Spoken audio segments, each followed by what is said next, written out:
প্রিয় জনতা, দেশপ্রেমিক লাখ জনতার এই মিলন মেলায় স্বাধীনতার বিজয়ের এই ৪৯তম বার্ষিকীতে আজকের এই বিজয় সমাবেশে এখন ভাষণ দান করবেন বাংলার স্বাধীনতা সার্বভৌমত্ব রক্ষা আন্দোলনের বীর সিপাহসালার, বাংলার গণমানুষের নন্দিত নেতা, বাংলার ১৮ কোটি জনতার স্বপ্নদ্রষ্টা,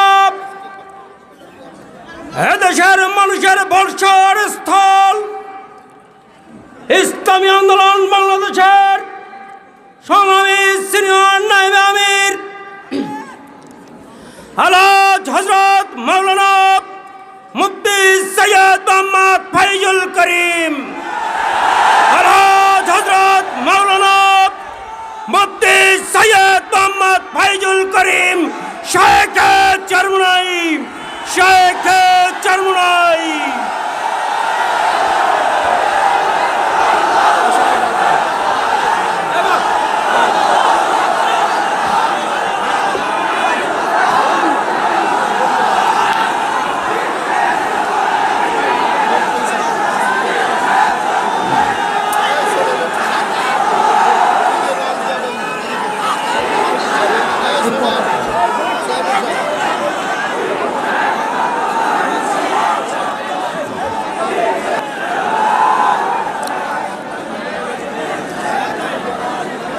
আসসালামু আলাইকুম ওয়া রাহমাতুল্লাহি ওয়া বারাকাতুহু।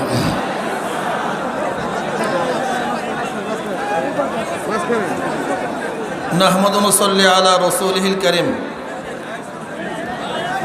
আম্মা বা'দ, ফাআউযু বিল্লাহি মিনাশ শাইতানির রাজীম, বিসমিল্লাহির রহমানির রহিম। জাআল হক ওয়া যাহাকাল বাতিল, ইন্নাল বাতিলা কানা যাহুকা। সাদাকাল্লাহুল আলিয়্যুল আযীম। বিজয় দিবস উপলক্ষে আয়োজিত আজকে এ সম্মেলনের সম্মানিত সভাপতি, ওলামায়ে কেরাম, সর্বস্তরের এ দেশপ্রেমিক, এই মাটি প্রেমিক, এই বাংলাদেশ প্রেমিক ভাইয়ারা আমার, স্বাধীনতা হয়েছিল আজকের থেকে ৪৯ বছর আগে। আশা করা যায় আগামী বছর ৫০ বছর পূর্তি হবে। আজকে স্বাধীনতা উত্তর ভেবেছিলাম এবং আমাদের স্বাধীনতা স্থপতি শেখ সাহেব আশা করেছিলেন স্বাধীনতার পরে সবাইকে ঐক্যবদ্ধ করে দেশটাকে গড়বে, ভেদাভেদ থাকবে না, মারামারি হবে না, রক্তপাত হবে না, খুন খারাপি হবে না, যে মা বোনেরা ধর্ষিত হয়েছে দ্বিতীয়বার আর আমাদের মা বোনদের ইজ্জতহানি হবে না। কিন্তু আমরা কি দেখেছি, আজকে স্বাধীনতার এত বছর পরেও বাংলাদেশের মানুষ দুই ভাগে বিভক্ত হয়েছে। এক, ইসলাম, ইসলামপন্থী; দুই, নাস্তিক, নাস্তিকপন্থী। ইসলাম, ইসলামপন্থী; নাস্তিক, নাস্তিকপন্থী।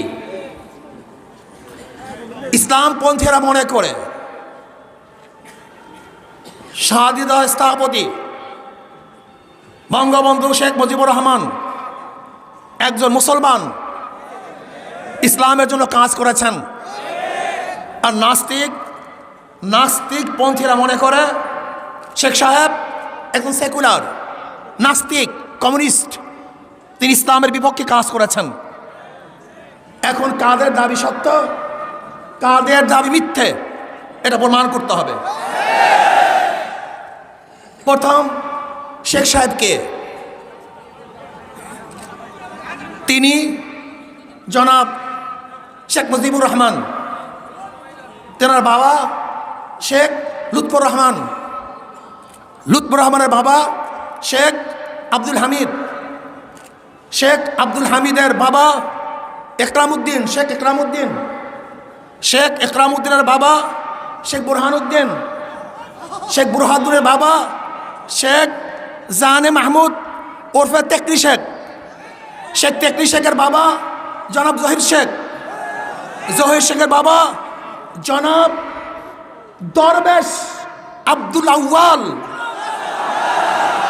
যিনি 1463 ঈসাই সালে এই বাংলাদেশে এসেছিলেন ইরাক থেকে ধর্ম প্রচার করার জন্য। সোনারগাঁয়ে তিনি ধর্ম প্রচার করার জন্য এসেছিলেন। তেনার পূর্বপুরুষ সোনারগাঁয় শেখ আব্দুল আউয়াল, যিনি ইরাক থেকে এসেছিলেন, তিনি বাইজিদ বুস্তামি রহমতুল্লাহ আলাইহির একজন শাগরেদ ছিলেন। তেনারই বংশধর বুরহানুদ্দিন সাহেব, শেখ বুরহানুদ্দিন সাহেব, তিনি টঙ্গীপাড়ায় এই দিন প্রচার করার জন্য সেখানে অবস্থান করেন। সেখানেই তিনি দিন প্রচার করেন। আমরা কি দেখেছি? শেখ সাহেবের উত্তরসূরিরা একজন ধর্ম প্রচারক ছিলেন, ইরাক থেকে এসেছেন ধর্ম প্রচার করার জন্য। শেখ সাহেবের বাবা একজন দাড়িওয়ালা টুপিওয়ালা, তার দাদা একজন দিনদার, তার পূর্বপুরুষ সবাই মুসলমান। কাজে কেউ যদি বলেন শেখ সাহেব নাস্তিক কমিউনিস্ট, আমি বলবো তুই মিথ্যা কথা বলছো, সে একজন মুসলমান, সে একজন মুসলমান। এবার আসুন, শেখ সাহেব প্রথম কেন জেলে গিয়েছিলেন আপনাকে জানেন? পড়েছেন? আমি নিয়ে এসেছি দলিল, অসমাপ্ত আত্মজীবনী শেখ মুজিবুর রহমানের। এই বইয়ের মধ্যে আপনি দেখেন শেখ সাহেব কে ছিলেন, কি করেছেন। যারা তাকে নাস্তিক বানাবার পায়তার করে দিচ্ছেন, আমি বলবো তুমি নিজে নাস্তিক, কাজে তোমার চক্ষু দিয়ে অন্যকে নাস্তিক দেখো। তুমি যদি মুসলিম হও তাহলে তোমার চক্ষু দিয়ে আর যদি মুসলিমই দেখবা। আমি কিছু প্রমাণ দিই।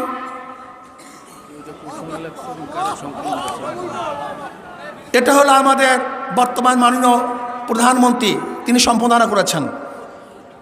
এই বই উদ্বোধন করার জন্য দুই বোন খুবই কেঁদেছিলেন। জেলখানায় বসে তিনি এই বই লিখেছিলেন। শেখ সাহেব প্রথম জীবনে জেলে গিয়েছিলেন, তখন তিনি অষ্টমে পড়েন বা সপ্তমে পড়েন। তিনি এসছেন বাড়িতে, তাকে বলা হলো হিন্দু জমিদার একজন মুসলমানকে ধরে নিয়ে গেছে। তিনি তার দল বল নিয়ে সেই বাড়িতে গেলেন যে ছেড়ে দেন, কিন্তু না, ছাড়ে নাই। তখন তিনি জোর করে তাকে নিয়ে এসছে।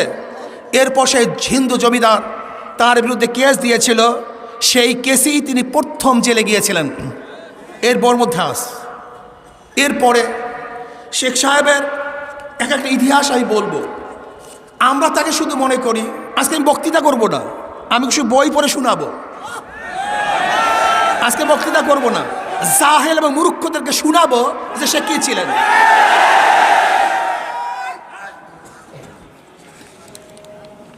শেখ সাহেব শুধু বাংলাদেশের স্বাধীনতার জন্য চেষ্টা করেন নেই, তিনি পাকিস্তানের স্বাধীনতা আনার জন্য চেষ্টা করেছেন। এই পাকিস্তানকে আনার জন্য সর্বোচ্চ চেষ্টা করেছেন। শেখ সাহেব তিনি সরওয়ার্দী সাহেবের শাগরেদ ছিলেন। তিনি নিজেই বলেন এই বইয়ের মধ্যে যে যখন সরওয়ার্দী সাহেব, ফজলুল হক সাহেব যখন গোপালগঞ্জে গেছিলেন, তখন আমি ছাত্র ছিলাম, আমি স্বেচ্ছাসেবকের দায়িত্ব পালন করছিলাম। সবাই অংশগ্রহণ করতেছে, কিন্তু একদল লোক অংশগ্রহণ করে নাই, হিন্দু বন্ধুরা অংশগ্রহণ করছে না। আমি চিন্তা করলাম কেন? আমি একজনকে প্রশ্ন করেছি, কিরে তোর অংশগ্রহণ করছিস না কেন? কারণ না, কংগ্রেস এবং হিন্দু মহাজোট আমাদেরকে নিষেধ করেছে অংশগ্রহণ করার জন্য। তিনি এই বইয়ের মধ্যে লিখেছেন। তিনি কি বলেছেন যে না, এখন পাকিস্তান না করলে আর মুসলমানদের উপায় নাই, কাজে অবশ্যই আমাদেরকে পাকিস্তান করতেই হবে। তিনি এই বইয়ের মধ্যে লিখেছেন। তিনি কি বলেছেন? এর মধ্যে লিখেছেন যে আমি সর্বোচ্চ, অনেকেই মনে করেন যে শেখ সাহেব তিনি নামাজ পড়তেন না, আমি দেখব তিনি কি করতেন। অন্য কিছু বলবো না। দেখেন এই বইয়ের মধ্যে তিনি বলছেন, আমি যখন জেলখানায় ছিলাম তখন 5 ওয়াক্ত নামাজ আমি ঠিকমতো পড়তাম। শেখ সাহেব আমাদের পরিচয় কি দিয়েছেন দেখবেন, টক শোতে সবাই বলে আমাদের পরিচয় আমরা বাঙালি, আমাদের পরিচয় আমরা কি বাঙালি। আর তিনি কি পরিচয় দিয়েছেন, তিনি এই বইয়ের মধ্যে দেখেন পৃষ্ঠা নম্বর হলো 47, অসমাপ্ত আত্মজীবনী, পৃষ্ঠা নাম্বার হলো 47। তিনি বলেছেন আমাদের বাঙালির মধ্যে 2টি দিক আছে, একটা হলো আমরা মুসলমান আর একটা হলো আমরা বাঙালি।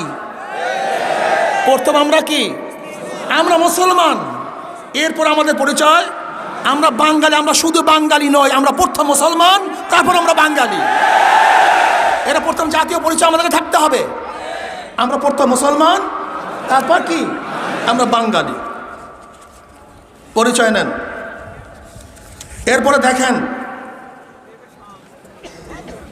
দিল্লিতে যখন তিনি ঘুরতে গিয়েছিলেন, মুসলমানের প্রতি আকর্ষণ কি ছিল, মুসলমানের প্রতি আকর্ষণ কি ছিল দেখেন।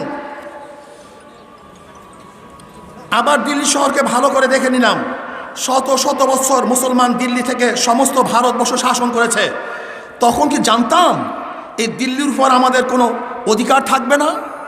শেখ সাহেব বলতেছেন দিল্লি ঘোরার সময়, দিল্লি লাল কেল্লা, কুতুব মিনার, জামে মসজিদ আজও অনন্য মুসলিম শিল্পের নিদর্শন ঘোষণা করছে। পুরানো দিল্লিও তার আশেপাশে যখনই বেড়াতে গিয়েছি দেখতে পেয়েছি সেই পুরানো স্মৃতি, মুসলমানের স্মৃতি। কাজী তিনি কি বলেছিলেন যে মুসলমান এই দিল্লি ছেড়ে চলে যাবে, এটা কোনোদিন ভেবেছিলেন? মুসলমান কোনোদিন ভাবতে পারেন নাই। শেখ সাহেব তিনি 5 ওয়াক্ত নামাজ পড়তেন। আমি সেইটা আপনাকে দেখাচ্ছি।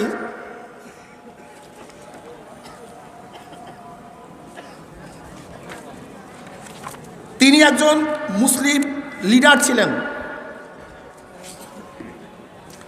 তিনি বলেন, এটা 169 পৃষ্ঠা। কি বলেন? মাওলানা সাহেবের সাথে আমরা 3 জনই নামাজ পড়তাম। মাওলানা সাহেবের সাথে আমরা 3 জনই নামাজ পড়তাম। মাওলানা সাহেব মাগরিবের নামাজের পরে কোরআন মজিদের অর্থ করে আমাদেরকে বুঝাতেন। রোজই এটা আমাদের জন্য বাধা নিয়ম ছিল, রোজই আমাদের এটা বাধা নিয়ম ছিল। মসজিদের অর্থ করে, কোরআন মসজিদের অর্থ করে আমাদের বোঝাতেন। রোজই এটা আমাদের জন্য বাধা নিয়ম ছিল। শামসুল হক সাহেব নিয়ম নিয়ে বিপদ হতো, 1 ঘন্টার কমে কোনো নামাজই শেষ করতেন না। শামসুল হক সাহেবকে আরে না, যিনি আওয়ামী লীগের প্রথম সেক্রেটারি জেনারেল, যিনি আওয়ামী লীগের প্রথম সেক্রেটারি জেনারেল, সেই শামসুল হক সাহেবের কথা বলতেছেন। কি বলতেছেন? যে শামসুল হক সাহেবকে নিয়ে বিপদ হতো, 1 ঘন্টার কমে কোনো নামাজই শেষ করতে পারতেন না। একটা সেজদায় 8-10 মিনিট লাগিয়ে দিতেন, মাঝে মাঝে চক্ষু বুঝে বসে থাকতেন। এটা শামসুল হক সাহেবের কথা, যারা আওয়ামী লীগকে নাস্তিক বানায়। শুধু তাই নয়, গোলাম মোহাম্মদ সাহেবের কাছে যখন শেখ সাহেব গেলেন আমাদের শেরেবাংলা ফজল হক সাহেবের সাথে, তখন তিনি গভর্নর জেনারেল ছিলেন। তিনি বলছেন, এখানে কি শেখ মুজিব আসছে? গোলাম মোহাম্মদ সাহেব তিনি তাকে চিনতেন না। তখন বলছেন, হ্যাঁ আসছে। কই সে ছেলেটা? শেখ সাহেব বলেন, তিনি তখন আমাকে তার কাছে নিলেন, আমাকে বলল, অনেকেই বলে তুমি নাকি কমিউনিস্ট, তুমি নাকি কমিউনিস্ট। তখন শেখ সাহেব আমি উত্তর কি দিয়েছিলাম, যদি সরওয়ার্দী সাহেব কমিউনিস্ট হয় তাহলে আমিও কমিউনিস্ট, আর সরওয়ার্দী সাহেব যদি কমিউনিস্ট না হয় অন্য কিছু হয় আমি তাই। কত সুন্দর জবাব। তখন মোহাম্মদ আলী সাহেব তেনার মাথায় হাত বুলিয়ে দিয়েছিলেন এবং বলেছেন, তোমার বয়স অল্প, তুমি বেঁচে থাকো, তুমি দেশের খেদমত করো। আর সরওয়ার্দী সাহেব একজন পাক্কা মুসলমান ছিলেন, তিনি দেশের স্বাধীনতার জন্য চেষ্টা করেছেন এবং শেখ সাহেব তারই একজন শাগরেদ। এবং শেখ সাহেব সরওয়ার্দী সাহেবের হাত ধরেই রাজনীতি অবতীর্ণ হয়েছিলেন। আমি প্রশ্ন করতে চাই, শেখ সাহেব দীর্ঘদিন পর্যন্ত রাজনীতি করেছেন, সরওয়ার্দী সাহেবকে নিজের বাবার সমতুল্য মনে করতেন, এই বইয়ের মধ্যে তিনি লিখেছেন। কিন্তু আমি প্রশ্ন করতে চাই, শেখ সাহেব 75 পর্যন্ত বেঁচে ছিলেন, কিন্তু কই সোহরাওয়ার্দী সাহেবের তো একটা মূর্তি তিনি স্থাপন করেন নেই।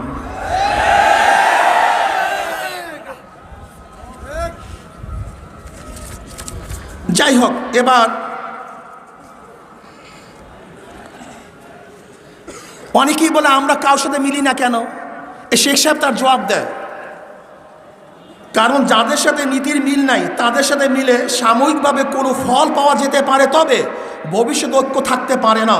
তাতে দেশ উপকার হওয়ার চেয়ে ক্ষতি বেশি হয়ে থাকে। এই জন্য যাদের সাথে নীতির মিল নাই এদের সাথে আমরা মিলতে পারি না। আমি কথাটা বুঝাতে পারছি? যে অনেক কথা তো সময় লাগবে।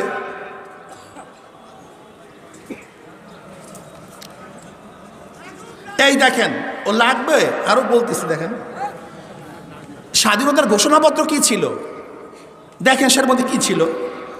সর্বশক্তিমান আল্লাহর নামে আপনাদের কাছে আমার আবেদন ও আদেশ, দেশকে স্বাধীন করার জন্য শেষ রক্তবিন্দু থাকা পর্যন্ত যুদ্ধ চালিয়ে যান।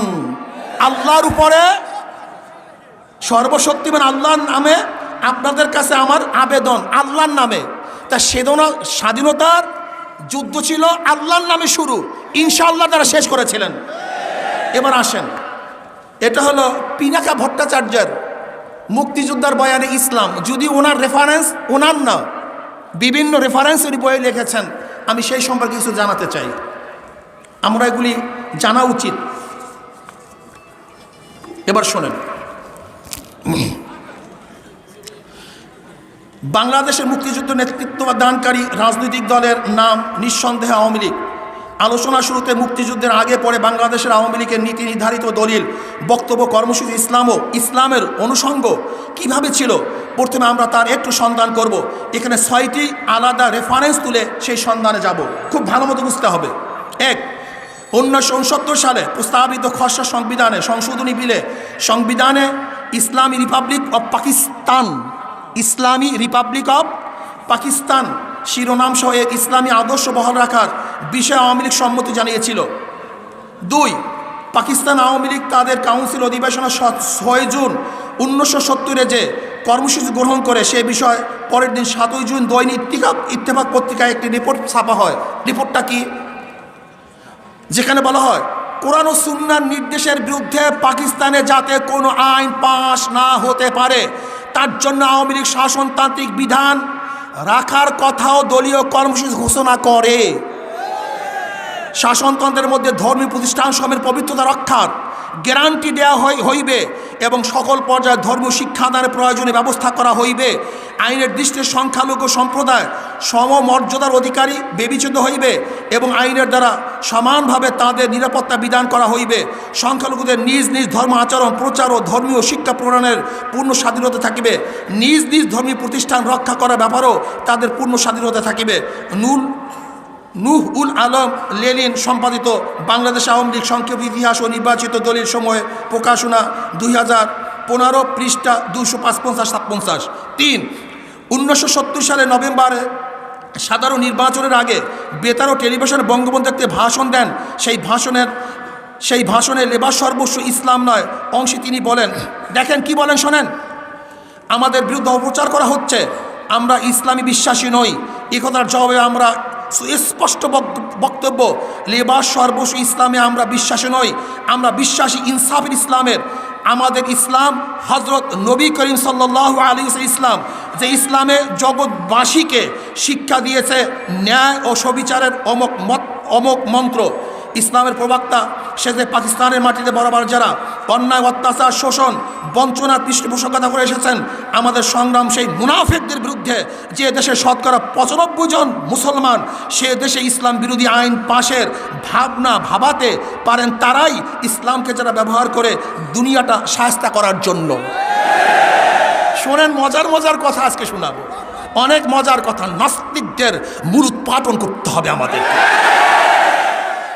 4, 70 নির্বাচনী বিজয়ের পরে 3রা জানুয়ারি রমনায় একটি সমাবেশে শেখ মুজিবুর রহমান বিরোধীরা এই ক্ষতিকর প্রচারণ উড়িয়ে দেন যে তার দল মুসলমানদের দল নয় এবং আওয়ামী লীগের মুসলমান ঐতিহ্যের চাইতে হিন্দু ঐতিহ্যকে ধারণ করে। সমাবেশে কোরআন তেলাওয়াত দিয়ে শুরু হয় এবং বক্তৃতা শেখ মুজিবুর রহমান আল্লাহর ধর্মকে রাজনৈতিক কার্ড হিসেবে ব্যবহারের বিরুদ্ধে সতর্ক করে দেন। তিনি উচ্চস্বরে আসসালামু আলাইকুম বলে তার বক্তব্য শুরু করেন এবং একটা প্রশ্ন ছুড়ে দেন, ন্যাশনাল এবং প্রাদেশিক অ্যাসেম্বলিতে আওয়ামী লীগ নেতা নির্বাচিত হওয়ার পরেও কোথাও কি ইসলামের চর্চা ও ব্যবস্থা সম্পর্কে আওয়ামী লীগকে জড়িয়ে কোনো অভিযোগ এসেছে? মানুষ কি তার নিজস্ব বিশ্বাস নিয়ে চলছে না? ইসলামের কি কোনো ক্ষতি হয়েছে? ইসলাম কি চলে গেছে? এই মহান ধর্ম কি আর কেউ এখন দীক্ষিত হচ্ছেন না? শেখ মুজিব বলেন আমি জানি আওয়ামী লীগের বিরুদ্ধে এই ঘৃণা প্রচার চালাতে পূর্ব পাকিস্তান কত টাকা ঢালা হয়েছে। সমাবেশে আন্দোলন নিহতদের মাগফিরাত কামনার জন্য ফাতিহা পাঠ করা হয়। সমাবেশে যারা নিহত হয়েছেন তাদের জন্য ফাতিহা পাঠ করা হয়। এর মধ্যেই আসলে আজান শুরু হয়েছে। শেখ মুজিবুর রহমান নিজেই সবার কাজ মুলতবি রাখার পরামর্শ দেন।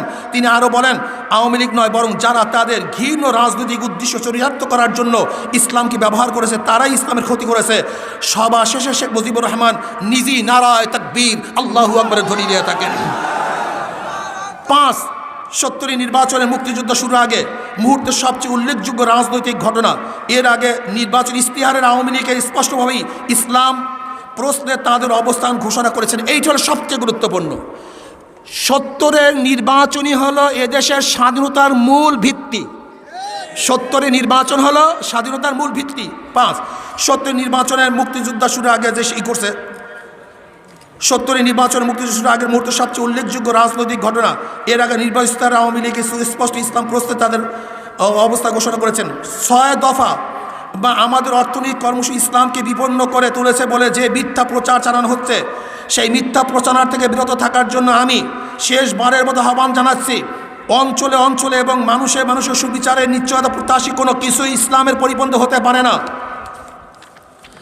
আমরা শাসনতান্ত্রিক নীতির প্রতি অবিচল ওয়াদাবদ্ধ যে কোরআন ও সুন্নাহর নির্দিষ্ট ইসলামী নীতির পরিপন্থী কোনো আইন এদেশে পাশ হতে বা চাপিয়ে দেওয়া যেতে পারে না। 6 পাকিস্তান শাসকেরা 25শে মার্চের পরে গণহত্যা চালিয়েছে, আর তাদের সেই ঘৃণ্য কাজের পক্ষে সাফাই হিসেবে কখনো তা পাকিস্তানের অখণ্ডতা রক্ষার জন্য, আবার কখনো ইসলামকে রক্ষার জন্য করা হয়েছে বলে দাবি করা হয়েছে। কিন্তু বাংলাদেশের মানুষ সবসময় ইসলাম এবং মুসলমানদের কল্যাণের নামে করা এই কাজের রাজনৈতিক ধোঁকাবাজি হিসেবে দেখেছে। তৎকালীন পূর্ব পাকিস্তান রাজনৈতিক নেতারা তাদের বক্তব্যে বারবার প্রসঙ্গটি এনে জনগণের সতর্ক করেছেন। বঙ্গবন্ধু শেখ মুজিবুর রহমানও সে কথা উল্লেখ করেছেন। ঠিক এইভাবে জনগণকে ইসলাম মুসলমানের নামে স্লোগান দিয়ে ধোঁকা দেওয়া যায় না। ধর্মপ্রাণ বাঙালি মুসলমান তাদের ধর্ম ভালোবাসে, কিন্তু ধর্মের নামে ধোঁকা দিয়ে রাজনৈতিক কার্যসিদ্ধি করতে তারা দিবে না। 7 যে আওয়ামী লীগ মুক্তিযুদ্ধের রাজনৈতিক নেতৃত্ব দিয়েছে সেই আওয়ামী লীগের গড়ে ওঠা সকল পর্যায়ে ইসলাম সব সময় তার বয়ানে প্রধান উপাদান হিসেবে ছিল। যেমন আওয়ামী লীগের প্রতিষ্ঠিত হয়েছে যে সম্মেলনে, সেই সম্মেলনে আওয়ামী লীগের প্রতিষ্ঠা সাধারণ সম্পাদক শামসুল হক, আমি শামসুল হকের কথা বলেছিলাম, মূল দাবি শীর্ষক একটি পুস্তিকা পাঠ করেন। এই পুস্তিকা সুস্পষ্ট করে বলা হয় রাষ্ট্রের সার্বভৌমত্ব। শোনেন, যারা আজকে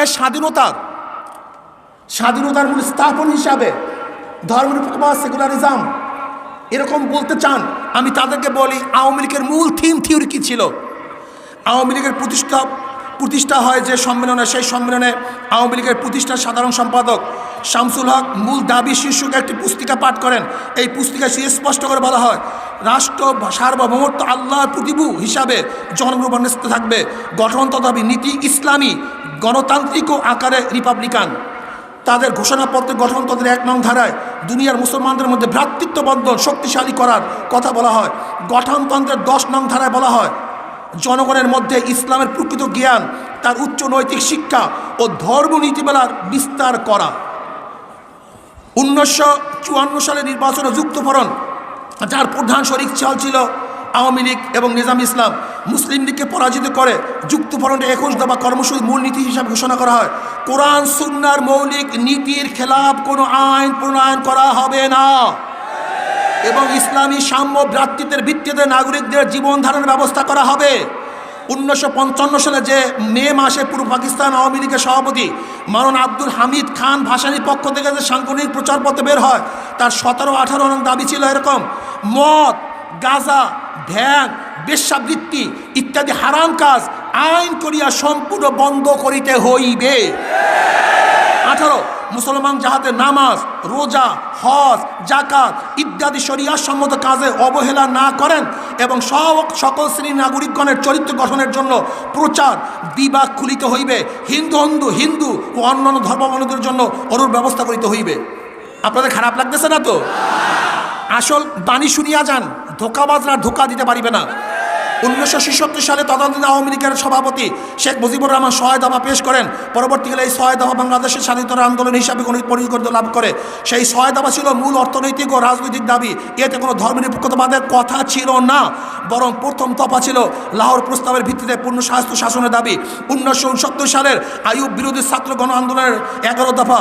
1970 সালে নির্বাচনের সময় আওয়ামী লীগের পক্ষ থেকে পরিষ্কার ঘোষণা দেওয়া হয় যে কোরআন সুন্নাহ বিরোধী কোনো আইন পাশ করা হবে না।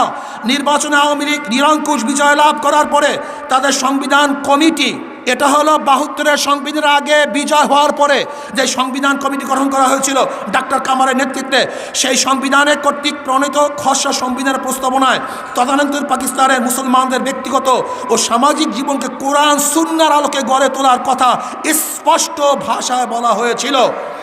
এটা বাংলাদেশ স্বাধীনতা যুদ্ধের দলিলপত্র, সরকারিভাবে যে স্বাধীনতার যুদ্ধের দলিলপত্র, তার মধ্যে কথা লেখা আছে। 70 নির্বাচনের পর সংবিধান কমিটি প্রণীত খসড়া সংবিধানে রাষ্ট্রের মূলনীতি হিসাবে নিম্ন বিষয়গুলি সংমিশ্রিত হয়েছিল।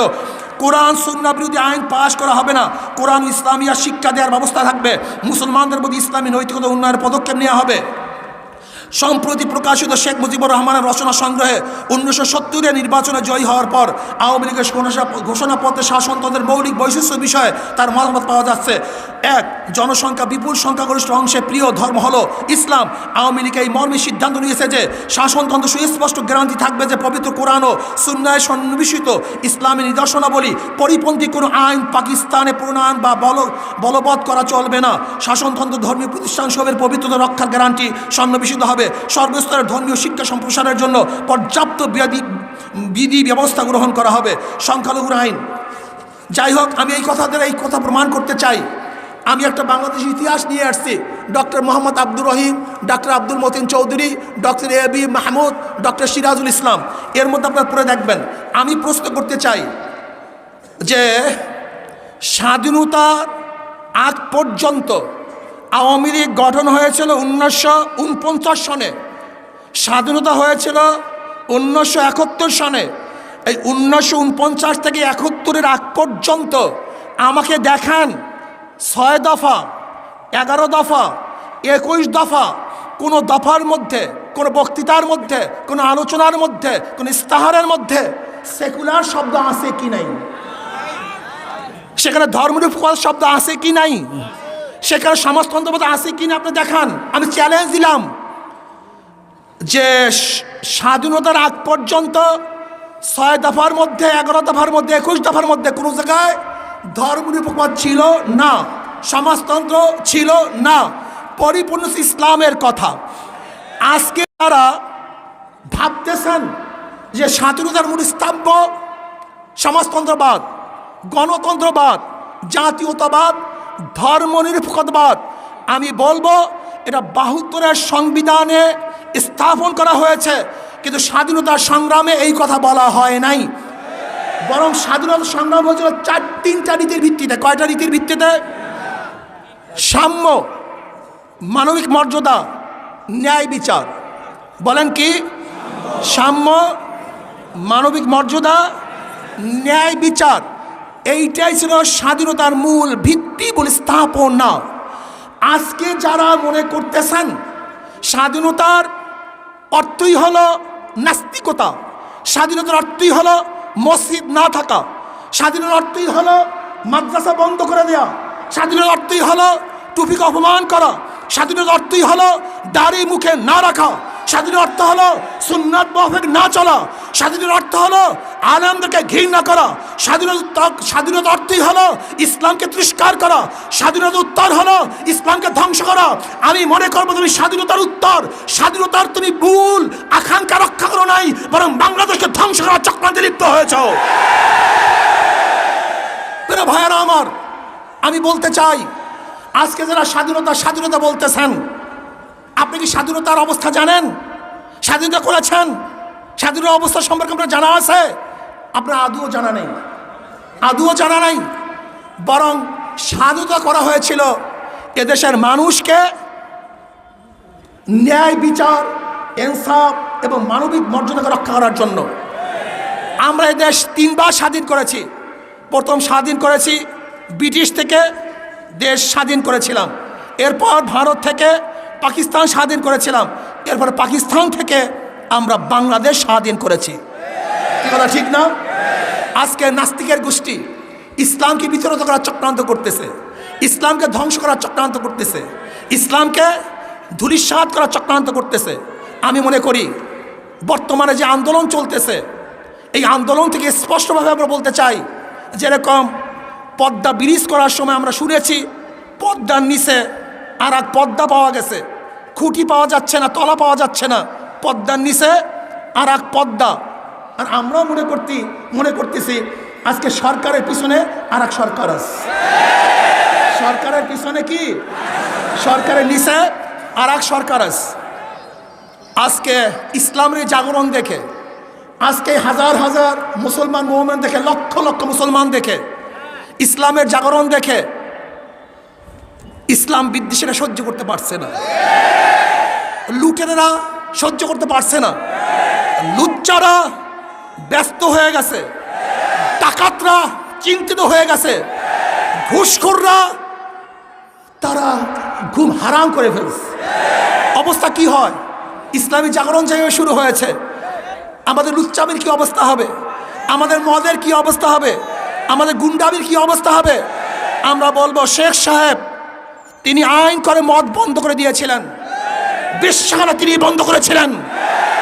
আজকে যারা বেশ্যাখানা করার চিন্তা করতেছ, আজকে নারী ধর্ষণের অভয় অরণ্য যারা দেশটাকে করতে চাও, তোমাদের কোনোদিন আশা সফল দেশে করতে দেওয়া হবে না, ইনশাআল্লাহ এটা করতে দেওয়া হবে না। আজকে বাংলাদেশের নাগরিক তারা কি দেখেছেন? তারা দেখেছেন যে সরকারের নিচে আর এক সরকার আছে। আমিও মাননীয় প্রধানমন্ত্রীকে বলবো, আপনি হুঁশিয়ার থাকুন। 15ই আগস্টের ঘটনা এদেশে কোনো আলেমরা ঘটায় নাই, এদেশের দেশপ্রেমিকরা ঘটায় নাই। ওই 15ই আগস্ট যাদের ইঙ্গিতে, যাদের ইশারা হয়েছিল, আজকে তারাই আবার সোচ্চার হয়েছে দেশে 15ই আগস্ট দ্বিতীয়বার ঘটাবার জন্য। আপনার সোচ্চার হতে হবে, আপনাকে খেয়াল রাখতে হবে।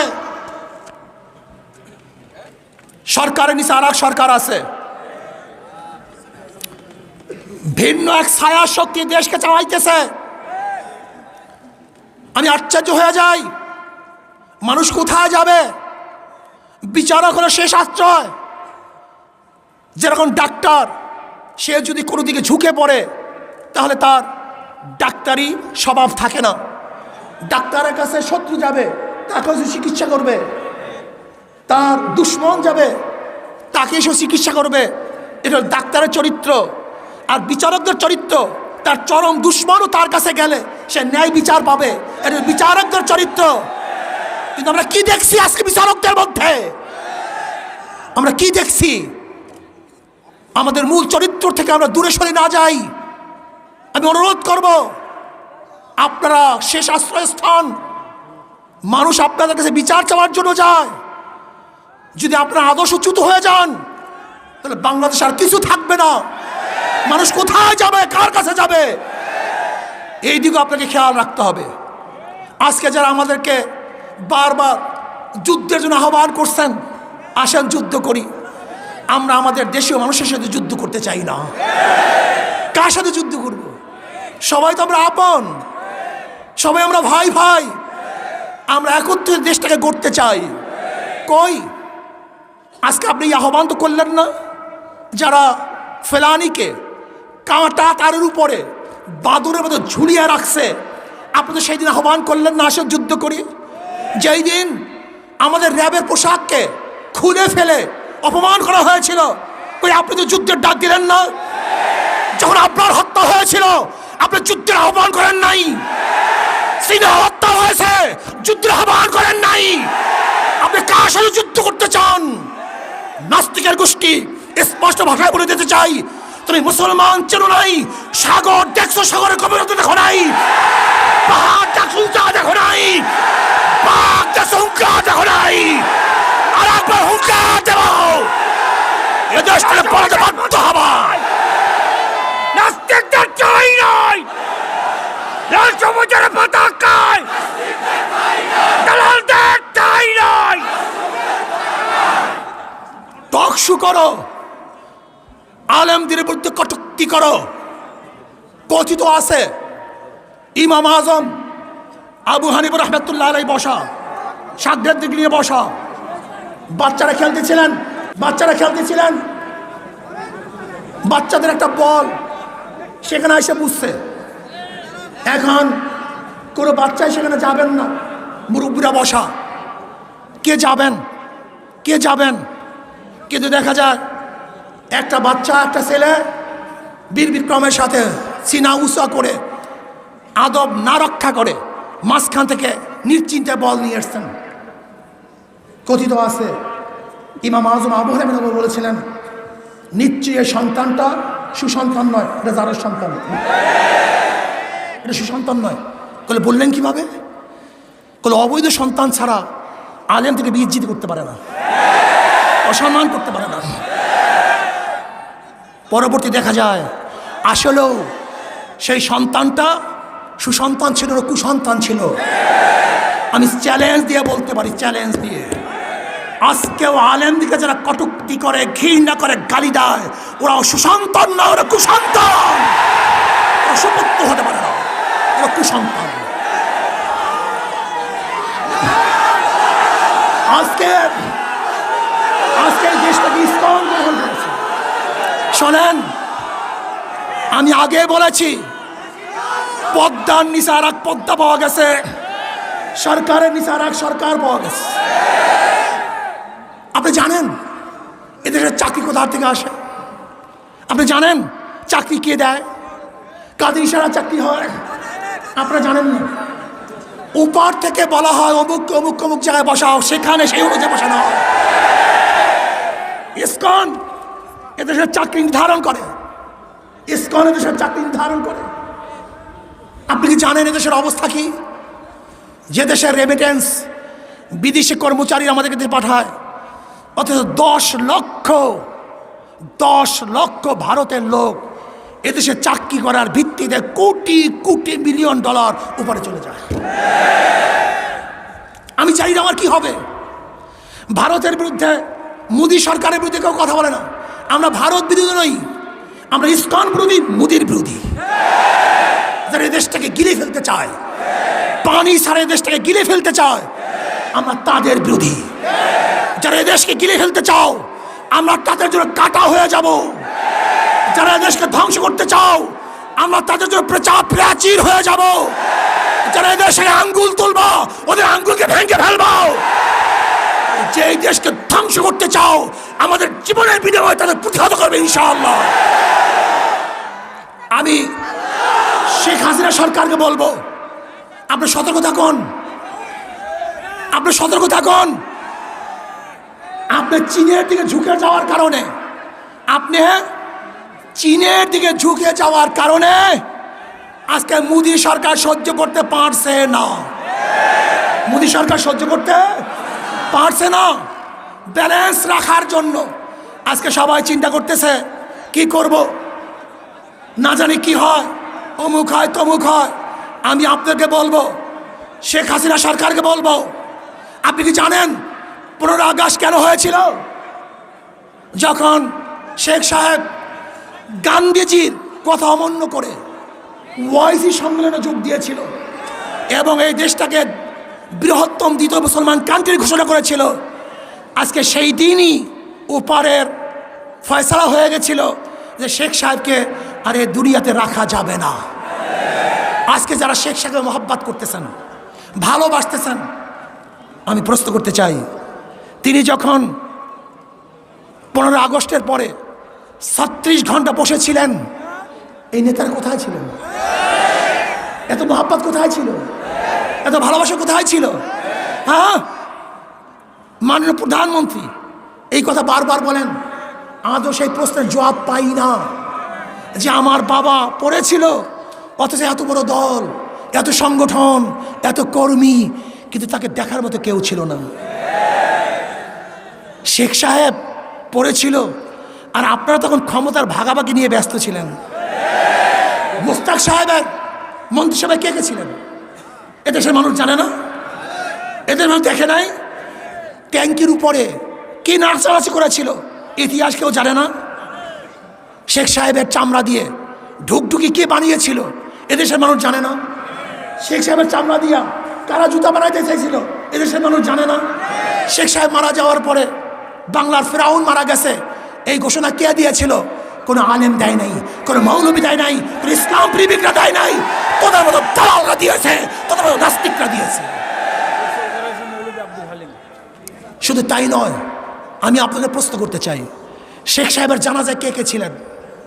তার জানাজায় কে উপস্থিত হয়েছিলেন? তার জানাজা কে দিয়েছিল? এই দালালের গোষ্ঠী একটাও ছিল না।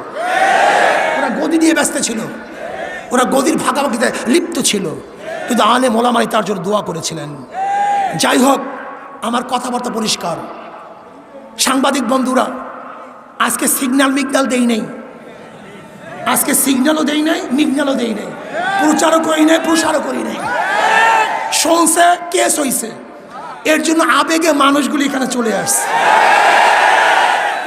কিন্তু যেদিন অ্যারেস্ট করবে সেদিনকে দেখবেন মানুষ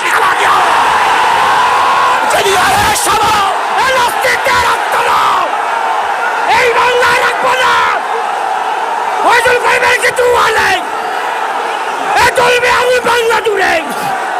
শোনেন, আমাদেরকে জেলের ভয় দেখে কোনো লাভ নেই।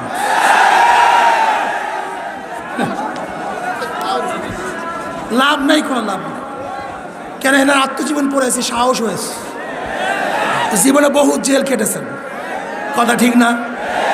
এই জেলের টেলের কেসের মেসের ভয় দেখাই আমাদেরকে লাভ নাই। যদি অন্যায় করে থাকি জেলে দেন, আপত্তি নাই, কিন্তু অন্যায় যদি না করি আর জেলে ঢুকবার দুঃসাহস দেখান, তাহলে বাংলাদেশের জনগণ ইনশাআল্লাহ সেই দুঃসাহস আঘাত করবে, আঘাত করবে ইনশাআল্লাহ। কি কথা ঠিক না? যেই দিন এই হাতের মধ্যে হ্যান্ড কাপ লাগবে অন্যায় হবে, সেই দিন বাংলাদেশের জনগণ এই হ্যান্ড কাপকে ছিঁড়ে ফেলবে ইনশাআল্লাহ। আপনারা ভাবছেন যে জেলের তকমা আর কেসের তকমা দেখালি ইঁদুরের মতো পালিয়ে যাব? ইঁদুরের বাচ্চা পালাতে পারে, শিয়ালের বাচ্চা পালাতে পারে, ভোজনের বাচ্চা পালাতে পারে, বিড়ালের বাচ্চা পালাতে পারে, কিন্তু শেখ ফজলুল করিমের, সৈয়দ ফজলুল করিমের বাচ্চা পালাতে পারে না। সৈয়দ শাহের সন্তান পালাতে পারে না, ওমরের সন্তান পালাতে পারে না, আবু বকরের সন্তান পালাতে পারে না। মারা যাব, শির উঁচা করে মরব, রক্ত দেব ইসলামের জন্য, রক্ত দেব, জীবন দেব ইসলামের জন্য, জীবন দেব, এই দেশ রক্ষা করার জন্য জীবন দেব। সাম্য, মানবিক মর্যাদা, ন্যায় বিচার প্রতিষ্ঠা করার জন্য প্রয়োজনে রক্ত দেবে ইনশাআল্লাহ। নারায়ে তাকবীর, নারায়ে তাকবীর।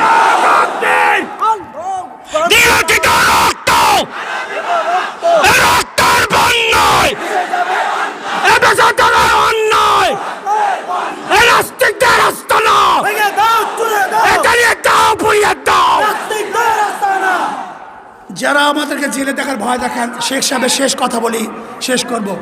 একদিন সকালে আমিও রেনু বিছানায় বসে গল্প করছিলাম, আর একটা কথা বললেই না বললেই নয়, খুব গুরুত্বপূর্ণ কথা। আজকের আমার শেখ সাহেবকে মহব্বত করেন, আমি তাদেরকে প্রশ্ন করতে চাই, বলেন তো শেখ সাহেব বিবাহ করেছিলেন কত বছর বয়সে? 12-13 তার বয়স ছিল। কত বছর বলেন? বলেন তো। রেনু ফজিলাতুন নেসা তার স্ত্রী, তার তখন বয়স ছিল কত? 3 বছর। কত বছর? জোরে বলেন। তখন তার বয়স ছিল 3 বছর। তার বাবা মারা যায় 5 বছরে, তার মা মারা যায় 5 বছরে, 7 বছরে তার দাদা মারা যায়, 7 বছরে তিনি তার ঘরে চলে আসেন। আমি প্রশ্ন করতে চাই, যারা শেখ সাহেবকে মহাব্বত করেন আজকে থেকে সংসদে বিল উত্থাপন করেন, যেমন শেখ সাহেব বিবাহ করেছিল 12-13 বছর বয়সে, আমাদেরকে আইন পাশ করতে হবে আমরা 12-13 বছর বয়স বিবাহ করব। আজকে আইন পাশ করতে হবে রেনু বিবি যেরকম বিবাহ হয়েছিল 3 বছর বয়সে, আমাদের মেয়েদেরকেও 3 বছর বয়সে বিবাহ দিতে হবে। এইটা তো শেখ সাহেবের মহাব্বত নাকি? মহাব্বত করো না? একদিন সকালে আমিও রেনু বিছানায় বসে গল্প করছিলাম, হাসুও কামা নিচে খেলছিল। হাসু মাঝে মাঝে খেলা ফেলে আমার কাছে আসে আর আব্বা আব্বা বলে ডাকে। কামাল চেয়ে থাকে। এক সময় কামাল হাসুরিকে বলছে, হাসু আপা তোমার আব্বাকে কি আমি একটু আব্বা বলি? আমি আর রেনু দুজনেই শুনলাম। আস্তে আস্তে বিছানা থেকে উঠে যে ওকে কোলে নিয়ে বললাম, আমিও তোমার আব্বা। কামাল আমার কাছে আসতে চাইতো না, আজ গলা ধরে পরেই রইল। বুঝতে পারলাম এখন আর ও সহ্য করতে পারছে না। নিজের ছেলে অনেক দিন না দেখলে ভুলে যায়। আমি যখন জেলে যাই তখন ওর বয়স মাত্র কয়েক মাস। রাজনৈতিক কারণে, শোনেন, রাজনৈতিক কারণে একজনকে বিনা বিচারে বন্দি করে রাখা আর তার আত্মীয় স্বজন ছেলে মেয়েদের কাছ থেকে দূরে রাখা যে কত বড় জঘন্য কাজ তা কে বুঝবে? মানুষ স্বার্থের জন্য অন্ধ হয়ে যায়। আমিও শেখ হাসিনা সরকারকে বলবো, আপনিও স্বার্থের জন্য অন্ধ হয়ে যায়েন না। আল্লাহ আমাকে এবং আমাদের সবাইকে এই স্বাধীনতা পালন করার তৌফিক দান করেন। আমার জন্য দোয়া চাই, আমিও দোয়া করি। সজাগ থাকতে হবে, চৌকান্না থাকতে হবে। ডাক পড়ার সাথে সাথে গোটা বাংলাদেশকে অবরুদ্ধ করতে হবে।